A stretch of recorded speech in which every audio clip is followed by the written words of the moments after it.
கிறிஸ்தேசுக்குள்ளான உங்கள் அனைவருக்கும் சமாதானம் உண்டாவதாக. இன்றைய தியானத்திற்காக எடுத்துக்கொள்ளப்பட்ட வேத வசனம் ஆதியாகமம் 2:15. தேவனாகிய கர்த்தர் மனுஷனை ஏதேன் தோட்டத்தில் அழைத்து கொண்டு வந்து அதை பண்படுத்தவும் காக்கவும் வைத்தார். அல்லேலூயா. ஆண்டவர் ஏதேன் தோட்டத்தை உருவாக்கி 6ஆம் நாளிலே தம்முடைய சாயலாய் மனிதனை உண்டாக்கினார். தாம் உண்டாக்கின அந்த மனிதனுக்கு பேர் ஆதாம். அந்த ஆதாமுக்கு அவர் இட்ட வேலை தோட்டத்தை பண்படுத்தவும் இந்த தோட்டத்தை காக்கவும் வைத்தார்.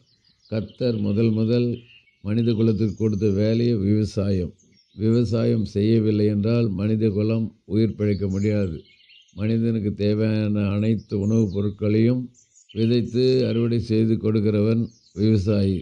அது பாருங்கள், மேன்மையான ஒரு வேலையை ஆதாமுக்கு கொடுத்தார்.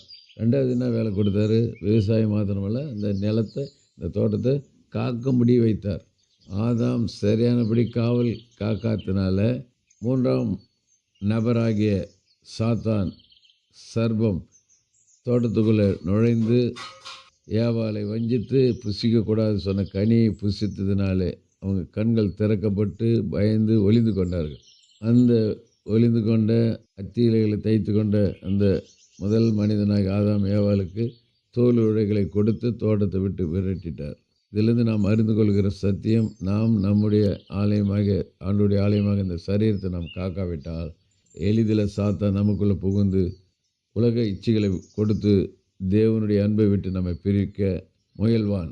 எப்படி ஆதாம் சரியானபடி காவல் காக்காதனால மாற்றானாகிய சாத்தான் தோட்டத்துக்குள் நுழைந்தது போல நாம் நம்முடைய சரீரமாகிய ஆலயத்தை காத்துக்கொள்ளாவிட்டால் அதே நிலைமை தான். ஆகவே அவனுடைய வசனத்தினாலும் ஜெபத்தினாலும் ஆட்டுக்குடி ரத்தத்தினாலும் இந்த ஆலயத்தை நம்ம பாதுகாத்து கொள்ள வேண்டும். இந்த கடைசி காலம் யாரை விழுங்கலாம் என்று எதிராக பிசாசு வகை தேடி சுற்றி திரிகிறார். ஆக வசனத்தினால் நம்ம வேலையடைத்து நம்ம பாதுகாத்து கொள்ள வேண்டும்.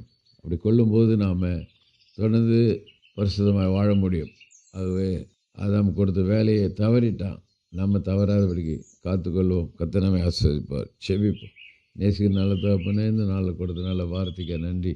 ஆண்டவரே, நாங்கள் ஆதாமை போல கொடுத்த வேலையில் நாங்கள் தவறாதபடிக்கு காவல் காக்கிற வேலையில் நாங்கள் எச்சரிக்கையாக இருந்து காவல் காத்து பத்திரமாய் பரிசுத்தமாய் வாழ உதவிச்சு ஆசீர்வதி. இயேசுவின் நாமத்தில் ஜெபிக்கிறோம் நல்ல பிதாவே, ஆமென். நம்முடைய கர்த்தரும் இரட்சகருமாகிய இயேசு கிறிஸ்துவின் கிருபையிலும் அவரை அறிகிற அறிவிலும் வளருங்கள்.